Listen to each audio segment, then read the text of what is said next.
बच्चों हमने इसके प्रीवियस क्लिप में लॉ ऑफ पैरेललोग्राम पढ़ा था, ठीक है। वेक्टर एडिशन के लिए हम पैरेललोग्राम लॉ का यूज करते थे। उस लॉ में बच्चों हमने ये देखा था कि अगर हम दो वेक्टर्स कंसीडर करते हैं, ठीक है, और दोनों वेक्टर्स टेल टू टेल अगर ज्वाइंट है तो फिर हम क्या करते हैं, उन दोनों को पैरेलली शिफ्ट करके पैरेललोग्राम कंप्लीट करते हैं और उस पैरेललोग्राम का जो डायगोनल होता है वो उन दोनों वेक्टर्स का हमें रिजल्टेंट प्रोवाइड करता है, ठीक है।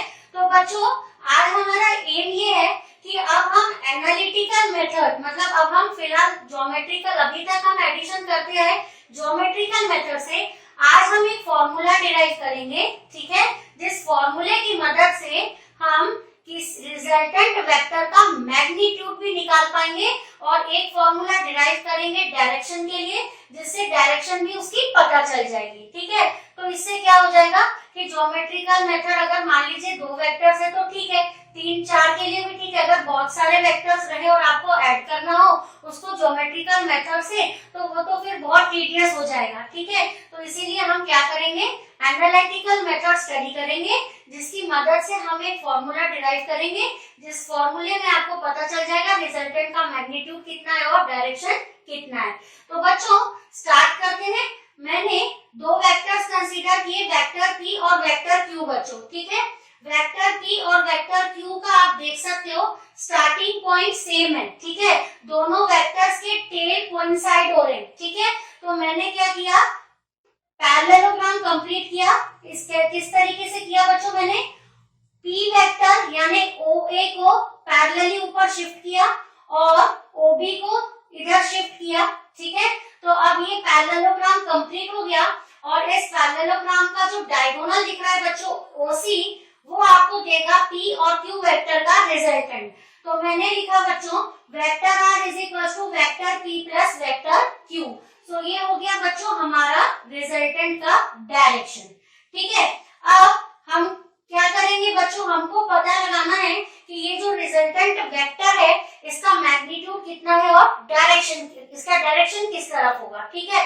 तो उसके लिए सबसे पहला एम रहेगा हमारा, हम पता लगाएंगे कि ये r का मैग्नीट्यूड कितना है। वेक्टर r के पास दोनों चीजें हैं, वेक्टर r मतलब रिजल्टेंट वेक्टर के पास मैग्नीट्यूड और डायरेक्शन दोनों होंगे। हम दोनों का पता लगाएंगे।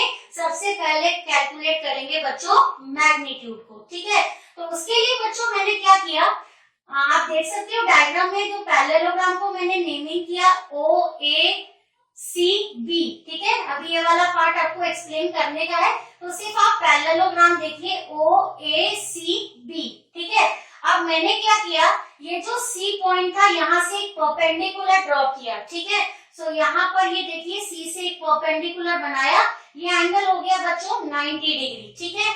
अब मैंने A तक हमारा पैरेललोग्राम बना हुआ था, A को एक्सटेंड करते करते मैंने यहाँ पे D पॉइंट पे मीट कराया, ठीक है।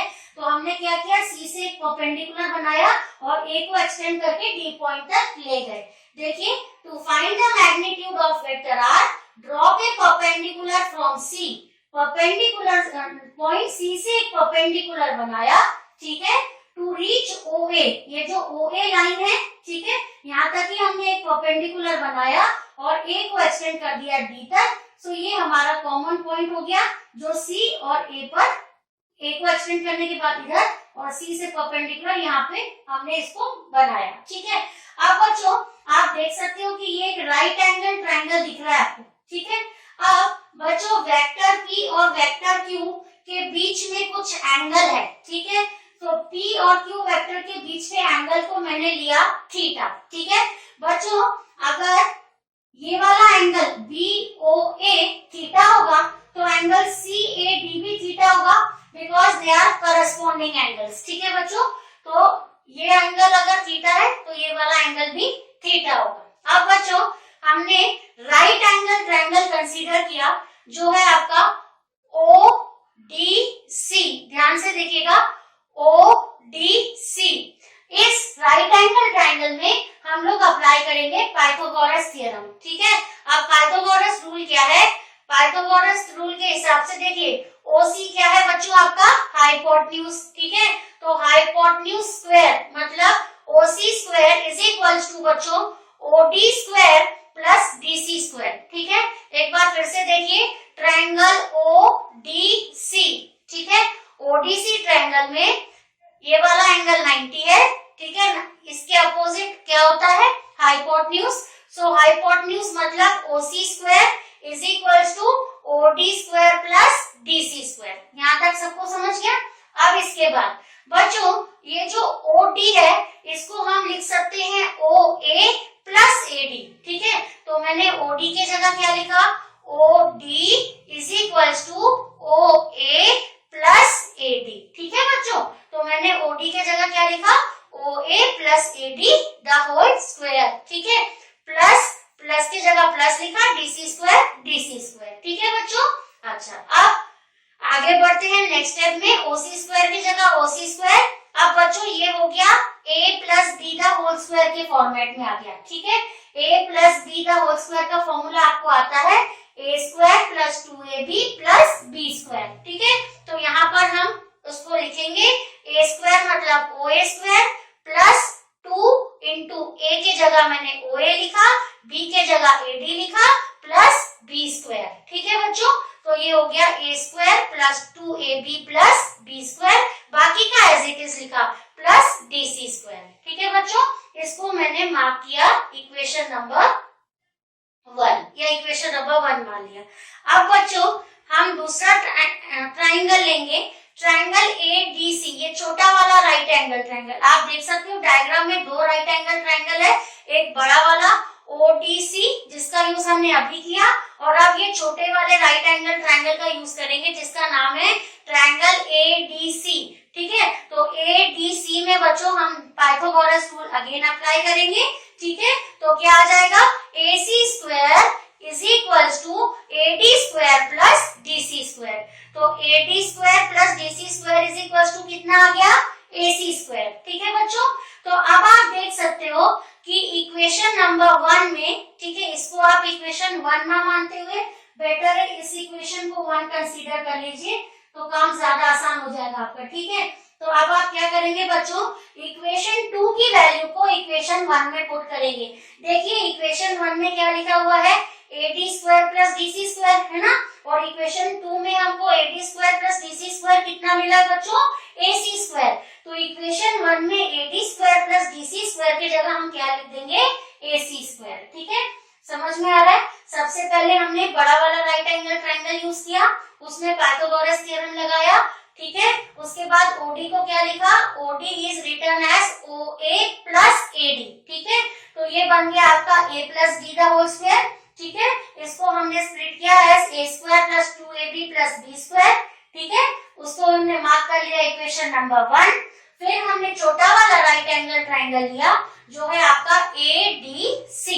ठीक है बच्चों, अब छोटे वाले राइट एंगल ट्राइंगल में पाइथागोरस थ्योरम अप्लाई किया तो हमें मिला AC square is equals to AD square plus DC square. ठीक है, अब इक्वेशन 1 में AD square plus DC square के जगह अपन क्या लिखेंगे, AC स्क्वायर। तो क्या बन जाएगा अपना फॉर्मूला, इक्वेशन 2 की वैल्यू 1 में डालेंगे। ठीक है, तो 1 में क्या लिखा हुआ है, OC स्क्वायर मैंने एज इट इज लिखा, इज इक्वल्स टू के जगह is equals to OA square plus plus 2OA into AD, 2OA into AD। ठीक है, अब AD square plus DC square. ठीक है, AD स्क्वायर यहाँ पर AD square plus DC square की जगह मैंने क्या लिख दिया, AC स्क्वायर। ठीक है बच्चों, अब इसको मैंने मार्क कर लिया इक्वेशन नंबर 3। अब देखते हैं कि यहाँ पर OA, AD, AC इन सब की वैल्यूज डायग्राम में क्या है। सबसे पहले मैंने क्या लिखा हुआ है, OC। तो चलिए डायग्राम में देखते हैं OC क्या है, वेक्टर R। ठीक है, तो OC के जगह मैंने क्या लिखा, वेक्टर R। अगला OA बच्चों, OA को हम क्या बोल सकते हैं, वेक्टर P। ठीक है, उसके बाद AC, ठीक है, और OB आपको मालूम है पैरेललोग्राम के अपोजिट साइड्स इक्वल और पैरेलल होते हैं। ठीक है, तो AC और OB कैसे होंगे, इक्वल, और दोनों किसके बराबर होंगे, वेक्टर Q। सो यहाँ मैंने लिखा vector AC is equal to vector OB is equal to vector Q। ठीक है, तो बच्चों देखिए हमको OC का वैल्यू पता चल गया। ठीक है, हमको OA का वैल्यू भी पता चल गया, OA इधर भी पता चल गया, AC का वैल्यू भी पता चल गया, AD का वैल्यू पता नहीं चला। तो AD का वैल्यू, AD क्या है डायग्राम में देखते हैं। AD ये वाली वैल्यू तो आपको मालूम नहीं है, तो इस वैल्यू को हम पता लगाएंगे। ठीक है, अब आप देखिए ट्रायंगल ADC में आपको AD का पता लगाना है। AD क्या है बच्चों, एंगल, ये एडजेसेंट साइड है। ठीक है, AD क्या है एडजेसेंट साइड, और एडजेसेंट साइड के लिए आप कौन सा रूल यूज करोगे, साइन थीटा कॉस थीटा में एडजेसेंट साइड के लिए आप यूज करोगे कॉस थीटा। ठीक है, अपोजिट साइड का पता लगाना होता, मान लो CD का पता लगाना होता तो आप साइन थीटा लगाते, आपको AD का पता लगाना है तो आप कॉस थीटा लगाएंगे। ठीक है, तो हमने कौन सा ट्रायंगल लिया बच्चों, ADC। ठीक है, इसमें ये थीटा आपको दिख रहा है। ठीक है, अब cos थीटा लगाना है। cos थीटा क्या होता है, adjacent side by hypotenuse, base upon hypotenuse. तो क्या लिखेंगे, बेस के जगह AD और हाइपोटेन्यूज क्या हो जाएगा AC। ठीक है, अब इसको क्रॉस मल्टीप्लाई करते हैं, तो क्रॉस मल्टीप्लाई करेंगे तो AD की वैल्यू पता चल जाएगी, कितनी होगी, AC इंटू कॉस थीटा। तो इस तरीके से हमने क्या किया, AD की वैल्यू भी पता लगा ली। अब हमको इक्वेशन 3 में सभी वैल्यूज पता है, अब हम सभी वैल्यूज को पुट करेंगे बच्चों। ठीक है, तो OC क्या है बताइए, वेक्टर R। यहाँ पे क्या लिखा हुआ है, OC स्क्वायर, तो हम क्या लिखेंगे, R स्क्वायर। ठीक है, OC स्क्वायर की जगह क्या लिखा, R square is equal to OA की वैल्यू कितनी है बच्चों, P। तो यहाँ पे मैंने क्या लिखा, P स्क्वायर, क्योंकि OA स्क्वायर है ना, OA का स्क्वायर, OA का वैल्यू P है, तो क्या लिखेंगे, P स्क्वायर। प्लस की जगह प्लस, 2 एज इट इज लिखा, OA की जगह मैंने पुट किया P, AD की जगह मैंने पुट किया, AD is what, AD is AC cos theta. ठीक है, अब यहाँ पर देखिए AC का वैल्यू हमने ऊपर ढूंढ के रखा है, AC का वैल्यू कितना है, Q। तो इसको हम क्या लिख सकते हैं, इसको हम लिख सकते हैं बच्चों Q cos थीटा। ठीक है, फिर से देखिए OC का वैल्यू कितना है, R, तो OC स्क्वायर की जगह क्या लिखा, R स्क्वायर।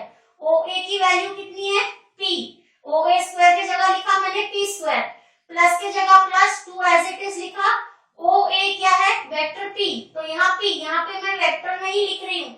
आप सोच रहे होंगे इधर वेक्टर लिखा है और इधर ऊपर एरो नहीं बनाया, हम इसलिए ऐसा कर रहे हैं क्योंकि हम क्या पता लगा रहे हैं, मैग्नीट्यूड। ठीक है, आपको मैंने बताया था अगर कोई वेक्टर A है, ठीक है, वेक्टर A का अगर आपको मैग्नीट्यूड लिखना है तो या तो आप ऐसे लिखिए या फिर आप सिंपल A लिखिए। ठीक है, तो इसको भी क्या समझेंगे, मैग्नीट्यूड ऑफ वेक्टर A, और इसको भी क्या समझेंगे, वेक्टर A का मैग्नीट्यूड। कैलकुलेट क्या कर रहे हैं अपन, मैग्नीट्यूड, इसीलिए यहाँ पर ऊपर एरो नहीं लगा रहे। ठीक है, तो अब हमने क्या किया, 2 के जगह 2 लिखा, फिर से एक बार देख लेते हैं, OC स्क्वायर की जगह R स्क्वायर लिखा, OA स्क्वायर की जगह P स्क्वायर लिखा, 2 के जगह 2 लिखा, OA की जगह P सब्स्टिट्यूट किया, AD की जगह लिखा बच्चों मैंने Q cos थीटा। ठीक है, प्लस AC की वैल्यू किसके बराबर है, Q, तो यहाँ पे AC स्क्वायर है तो मैंने क्या लिखा, Q स्क्वायर। ठीक है बच्चों, अब क्या करेंगे, ये फॉर्मूला तैयार हो गया। अब इस इक्वेशन को हम क्या करेंगे, R की वैल्यू निकालेंगे, तो R की वैल्यू निकालेंगे तो क्या आ जाएगा, square root of P square plus Q square plus 2PQ cos theta. ठीक है, तो बच्चों ये एक बहुत इंपॉर्टेंट फॉर्मूला हमारे पास में आ गया, जिसकी मदद से हम रिजल्टेंट वेक्टर का मैग्नीट्यूड बहुत इजीली पता लगा पाएंगे। क्या करना पड़ेगा आपको, अंडर रूट P का मैग्नीट्यूड लिखेंगे। ठीक है, मान लीजिए P 5 है तो 5 स्क्वायर प्लस Q 3 है plus 3 square plus 2 into P की वैल्यू 5, Q की वैल्यू 3, cos थीटा। थीटा क्या है, थीटा है angle between P and Q।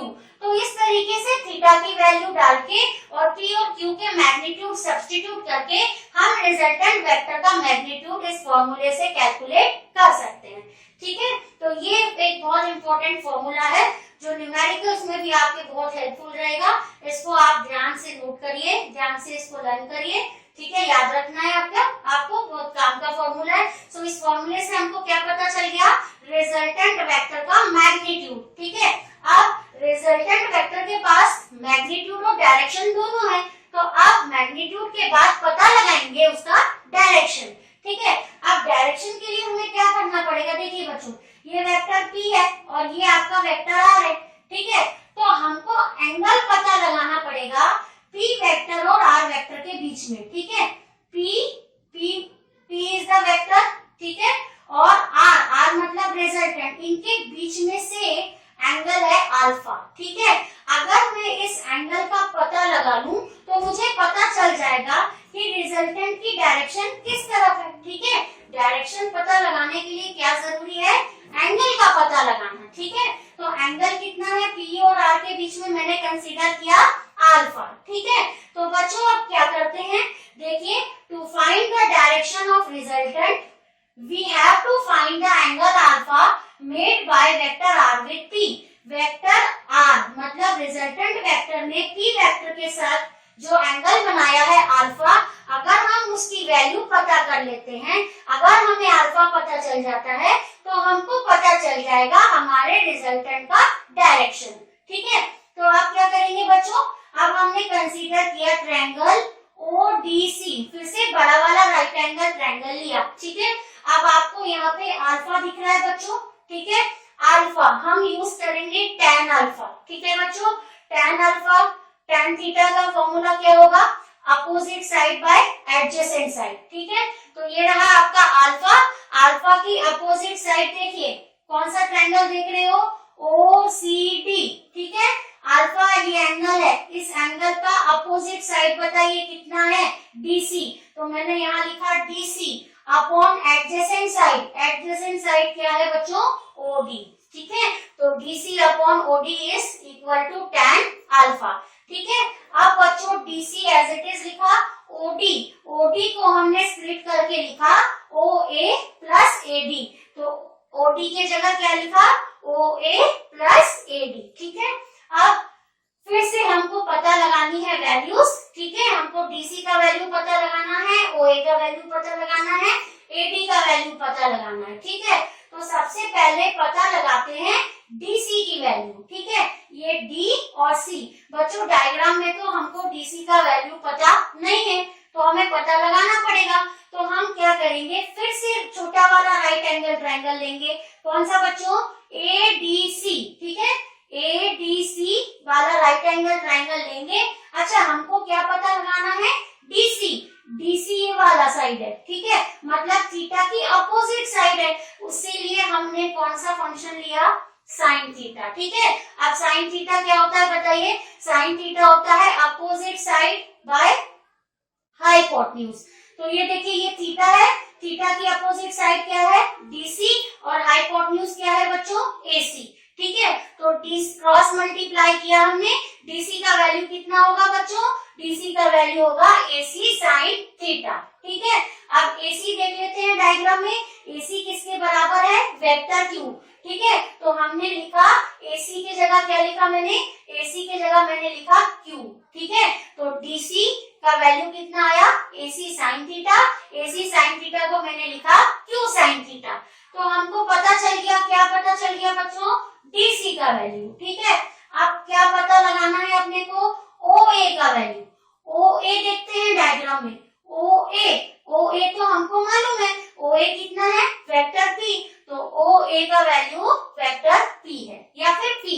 ठीक है, मैग्नीट्यूड ही ले रहे हैं तो हम इसको P भी लिख सकते हैं। ठीक है, अब इसके बाद बच्चों हमने DC का पता लगा लिया, हमने OA का पता लगा लिया, हमको अब AD का पता लगाना है।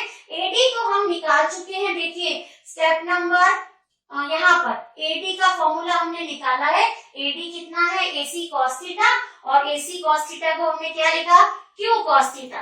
तो अब देखिए हमको तीनों DC, OA और AD तीनों के वैल्यूज बच्चों पता चल गए। अब हम क्या करेंगे, सभी वैल्यूज को इस फॉर्मूले में, इस इक्वेशन में पुट करेंगे। तो क्या आएगा, देखिए tan अल्फा के जगह मैंने tan अल्फा लिखा बच्चों, DC के जगह मुझे क्या लिखना है, Q साइन थीटा। ठीक है, तो DC के जगह मैंने लिखा Q साइन थीटा, अपॉन, अब नीचे क्या लिखना है बच्चों मुझे, OA क्या है P प्लस AD, AD की वैल्यू कितनी है Q cos थीटा।